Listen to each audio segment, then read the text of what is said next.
دما وخۆش بێ گەلی گوهدار و بینەرێن ئزگەها بوو یەر FM ئەم هون لەسەر پێلا 103.5 لمە گوهدار دکن و دریا وەشانە مەیە زندیرە هون لمە تەماشە دکن خەلەکەک نو ji بەرنامەیە مە مژارێن زمان لەگەل من ئەز بەرزۆ محەمودم دەست پێ دەبە.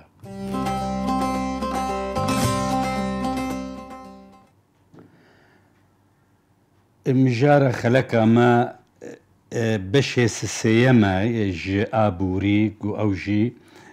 پەیڤ یا تێرم دناوبەرە فۆرم واتەیەدا ئەم بهێوینە کو هون سوودێژێ وەرگرن. دوێ خەلەکێدا تەدی ئەمێ دیسە بەحسا هەن پەیڤ بکن وەک جارادن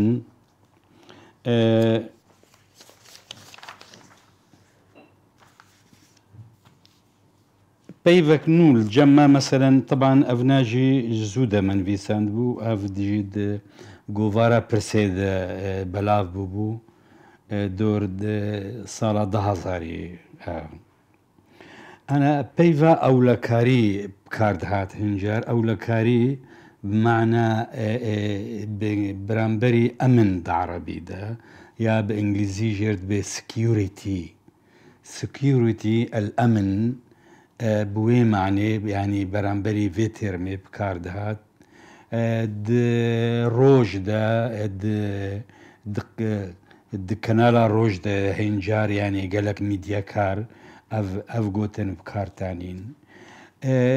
شخوا vê dawiyê meselan ana li roj ava peyva asayîş bikartê xuyatkê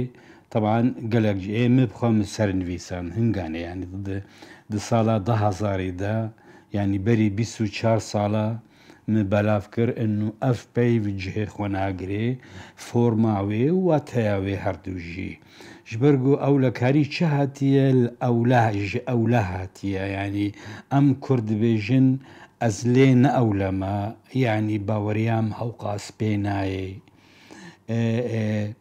yani ev kes ne cihê ewlebûnê ye yani ev ştegalîha ne bi mecna security yani nizîkî aştiye yani şer nîne pevçûn nîne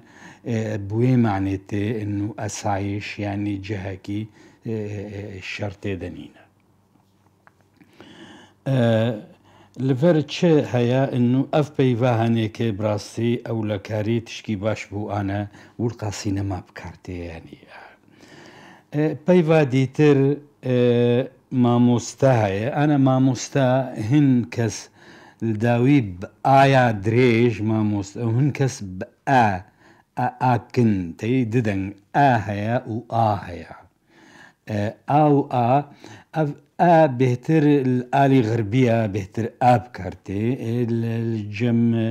الفي آلي أشيتا هناكي درێژە لێ ئەوخوا ئەمەزێنن کا مامۆستاش يعني شهاتیە بخوا مامۆستا هێمت باوەڕیا بدە مامۆستا ji مام هۆستا هاتیە مام هۆستاژی چ هاتیە ji وەستاندنێ هاتیە yani mirovekî gava xwe tiştekî re diwestênê manavêna yani şarezebûnek wî têde heye yani ji wê destpêkê ji wê gotina westa bûye hosta bûye mam hosta û ji mam hosta sivik bûye mamosta yani ew hê hatiye hilanîn peyv ev forum di Kurdî de gelek peyv hene bi vê rengî çêdibê ev awa di zimanê Hind û Ewropî bi tevahî jî heye yani nê Kurdî tenê gelek peyv hene bi vê rengî di peyvên yani yên wek dibê bincîne yani esasîne her yek wek leksîmekê bikartê bi hevdûre têde peyv tê hinek jê tê birîn yani hinek canem peyva awil hinek jê tê birîn ji dawî û carna ji peyva duwa jî ji pêşî tê birîn wek hosta bû osta bi mam re bû mamosta bi vê rengî çêbûye ام هرن بيفك ديتر دنفيسيني دا شخوا زمان انفيسيني دا ام تشتغلن ليكولين هناك دبي ليكولار وهناك دبي ليكولينر وهناك دنفيسينن ليكولين فان ليكولين فان بشي بيف حموش ليكولين هاتي ليكولين وك انا تشتكي دكوليد ما تخبت يعني تدا اف دكردي دا برامبري زماني عربي وك البحث وك مثلا دراسة همبري فانا بكارتد انجليزي دا وك ريسيرش هيا وستدي هيا ستدي جي او جي دراسة يا ريسيرش بحثة دو كردي دا ام شوا اما از بخوا از بينم يعني كرديا زارك تاني نكاري قلكي يعني خرطبونا كردي د فرهنگ سازيا خدا د زارين دي ترديجي يعني شي زارين وك هورامي وك لوري كالهور اس وادي تير السوراني يعني انا زاري سوراني جيد تيرم دا قالك بيفين هورامي بكار انينا يعني انا مثلا امين هافقرن سر بيفاخوا بس اقولوا هاتا بيرام وك انا مثلا وانا بكارتي بمعنى محاضرة وانا بيش محاضر وانا شهاتيا جبيفا وندن هاتيا وندن ده هورامي دا دزازاكي دا هر اوجي خوندنا چه لفر خا بويا وا ها ابايا حتى دزماني ين بارثي دا نفارسي ين اشكاني دا پهلوی دا شوا هر پهلوی جوی هاتیه پهلوی زمانی دورا خراسان بول ایرانی او جی تدیج برگو پهلوی که یعنی نویسان ناویا کوننکی هیا يعني تيدا يكلك تشتاد بيني دفردا وانا يعني جور هاتي ام تشغ ما بس ما تمام انه شي وزارين كرديت فرهنگ سازيه دا خرطبونا كي ددنا زماني ستاندرجي قتشي ببي جبرقو انا امي ورن بحث دا يعني بيبالي كولين تصوراني دا تويجان جي هيا تويجان يا تويجينوا تويجين باحث جي طبعا دكشينن وهي تويجر باحثة بيفك ديتر هيا نيزيكي في واتي نبا او تشي وك معناها تفتيش بعربيت بالتحريات يعني تشتكي الانسان كي بقريتش وضعي وي تفتيش بك ترمبيلا وينا او جيرت بي صوراني دا جيرت بي بشكنين او معنى دي خوشا يعني بشكينر تي وكا مفتش وك يعني بفي معنى يجب تحريات اضرابي دبي معنى دا بكارتي يعني يقولوا زمان خرطبونا كده يعني ام فقرن زمان عربي او مسألة زودة يعني وتيدا كاركرن حتى خرطبونك دا عربي يعني لهجات اخوة قال كي ليت قريان وحتى زمان ديتر شخورا قالك قوتن برن يعني تشش فارسي بي تشش كردي بي يعني زمان اخوة زنگين كر امشي امهين دبراسي امهين مهين زمان كردي بيد فرهنگ سازيا كردي دا ين لهجاتين وي نئي لهجكتني انا الصورة براسي باش فرهنگ چه کرنا يعني خاصة بشتي 10,000 وبيدا قالك فرهنگين گرن دركتن يعني ناوتني دزانينگها سننداج ديجي چن فرهنگي مزن دركتنا يعني زماني كرديج جدما قناتي كردو د بينجي وادا درخستن شيستو يكيدا او گیۆم کوریانی فرهنگا مهابات درخست يعني يا هاري مزن دناوادا دقها 25,000 بيف يا 6,000 بيف لأمن هات فقري أنا ين كردستان إيراني جي وين سوران جي از وك آگاهی الجمع هيا فرهنگا زانستا یا سننداجية ناويش برامهنكي شوية ادفما دانشگها يعني تشكي ولياد اوش تيوك معهد يعني نوتو 10,000 بيفتي ديا نوتو 10,000 يعني جسهي بو سيجار يعني او سه نا بو سيبارا يعني سيجار وقت بي الآكفن هات او اجي بيشكتنا كمزنات زماني كردي دا براستي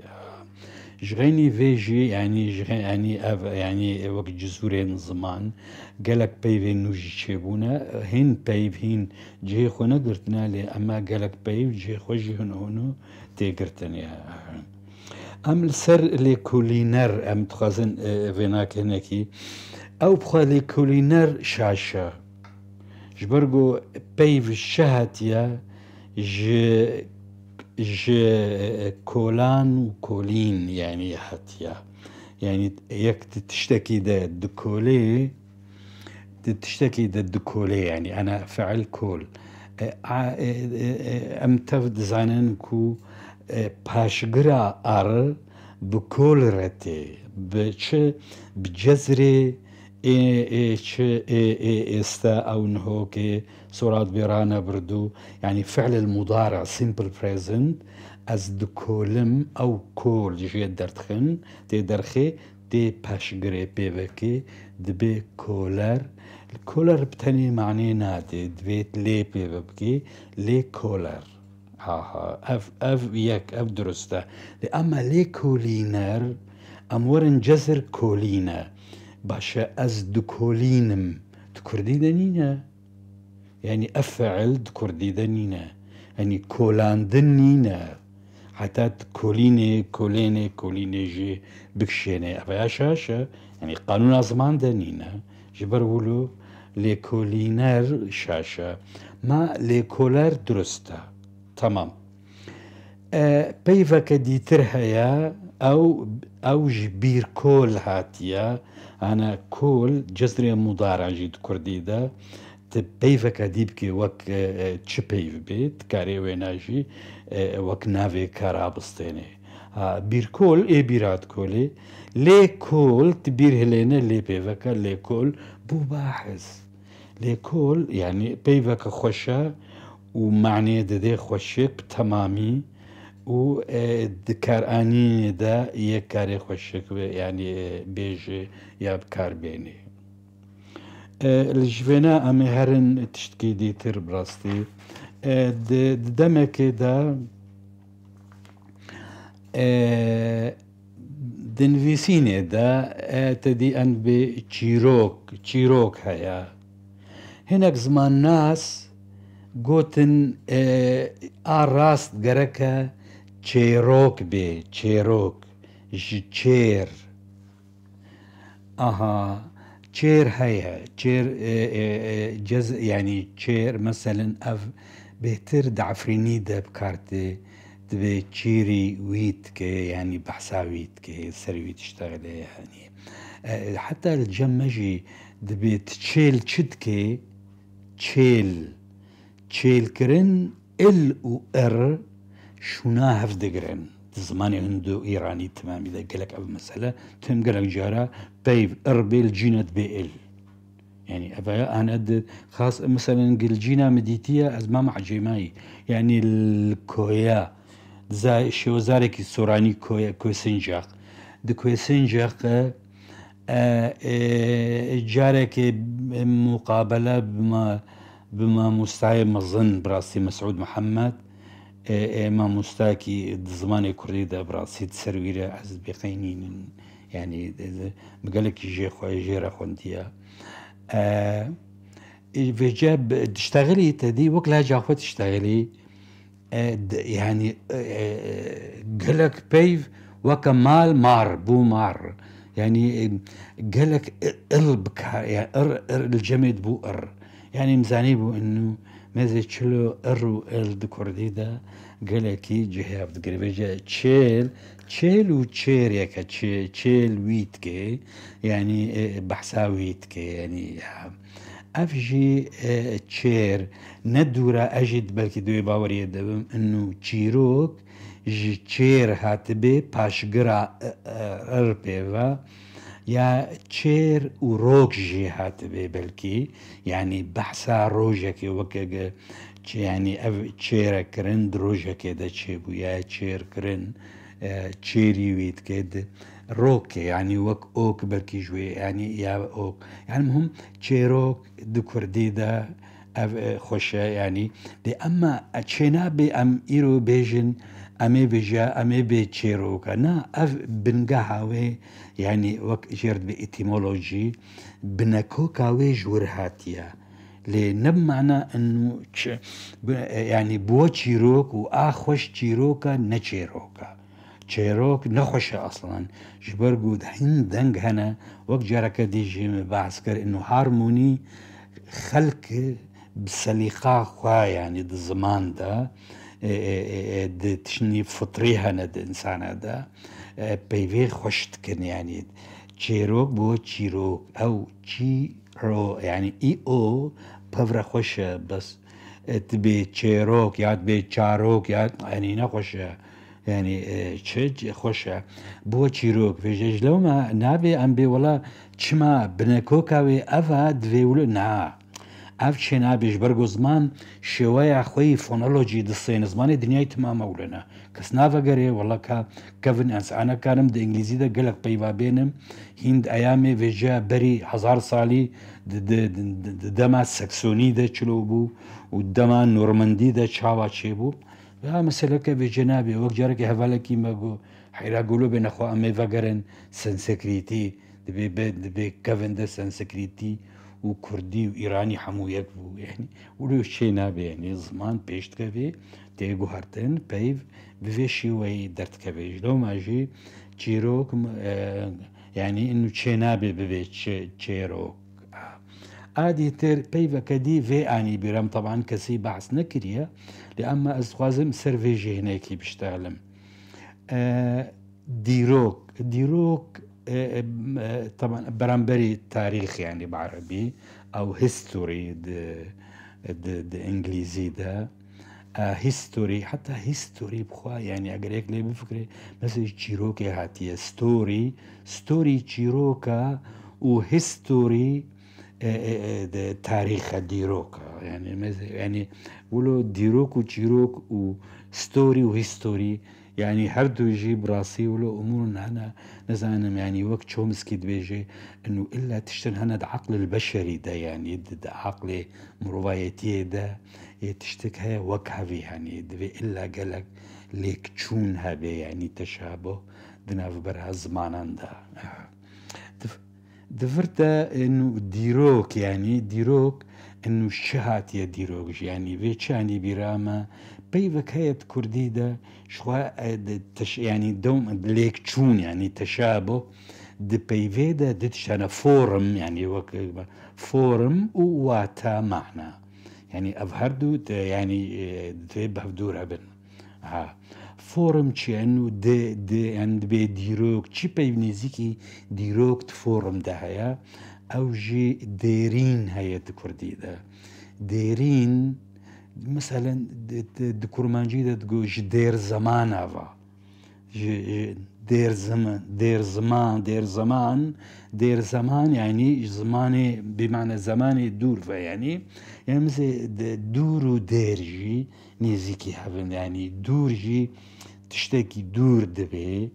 ودير يعني مثل اف يعني وقت بيليك تشون دنا برا فان هردو دا و أرض هردو كادا هيا مايا دير أوادي دور يعني اي و يعني اف تمايز سو سير بخود بي أصلا اف آتش يوك جاوازية نبرا بيفي و بيفي دا فونيم تشيت كي يعني دنگك هيا دا وي دنگي تدقوهريني بيفاك نوداتا يعني اف زمان البنقاوي للسيرفي قانوني افاد بيشخوا لو ما اقول انه دي باوريامتا انه ديروك جبيفا ديرين جبيفا دير بأوكرا بوا ديروك يعني مزي لفرد ديسا اف اياها بوا اي وكتشاوا تشيروك بو تشيروك ديروك جي بو ديروك يعني أبهردو خوشبو يعني آدي ترجينا دورة ديرو يعني ديرين روك هاتبه